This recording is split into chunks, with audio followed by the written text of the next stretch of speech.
Medchal Medicity ఆసుపత్రి ముందు ఉద్రిక్తత వాతావరణం నెలకొంది. మహిళ ఆపరేషన్ ను వైద్యులు మధ్యలో వదిలేశారు అని బంధువులు ఆగ్రహాన్ని వ్యక్తం చేస్తూ ఆందోళనకు దిగారు. తమ బిడ్డను కాపాడాలి అంటూ ఆసుపత్రి ముందు ధర్నా చేపట్టారు.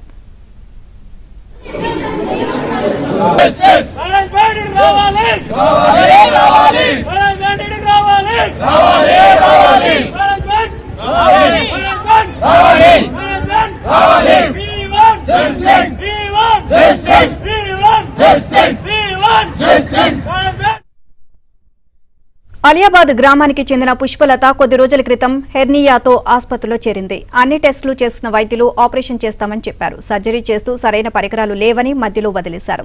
పేషెంట్ను మరో ఆసుపత్రికి తీసుకువెళ్లాలని బంధువులపై ఒత్తిడి తెచ్చారు. దీంతో తమ బిడ్డను కాపాడాలి అంటూ పుష్పలత కుటుంబ సభ్యులు ఆందోళనకు దిగారు.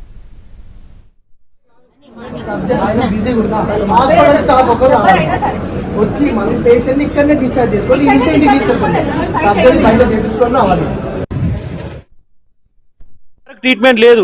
ఇప్పుడు ఏమంటారు అంటే మా తన పరికరాలు లేవు, డాక్టర్ అవైలబుల్ లేడు, నిమ్స్ పంపిస్తామని పొద్దుగాల 10 గంటలకు హామీ ఇచ్చారు. ఇప్పుడు ఈ టైం అవుతుంది, ఇప్పటివరకు నిమ్స్ పంపిస్తలేరు. ఉస్మానియా అంటారు, నిమ్స్ అంటారు, ట్రీట్మెంట్ లేదు. 4 ఇంచుల గ్యాప్ ఉన్నది, మీరు పోయి చూడండి. 4 ఇంచుల గ్యాప్ కుట్లేలే, ప్లాస్టిక్ కవర్ పెట్టి ఉంచిరు. ఈ మెడిసిటీ ఇంత నిర్లక్ష్యం ఎట్లా చేస్తాం? ఎట్లా? మీ సమక్షంలో న్యాయం జరగాలి. మాకు డాక్టర్ నిర్లక్ష్యం, మా తన పరికరాలు లేవు, మేము చేయలేము అని చేతులు ఎత్తేస్తారు. ఎట్లా పేషెంట్ పరిస్థితి? 2 ఆడపిల్లలు ఉన్నారు, ఎట్లా చేయాలి? అలా పరిస్థితి ఏంది? 10 గంటలకు సర్జరీ చేస్తామని తీసుకుపోయిన తర్వాత 10 గంటలకు తీసుకెళ్లారు. 10 గంటలకు తీసుకుపోయి 3 గంటల వరకు కూడా ఏం తీసుకురాలేదు.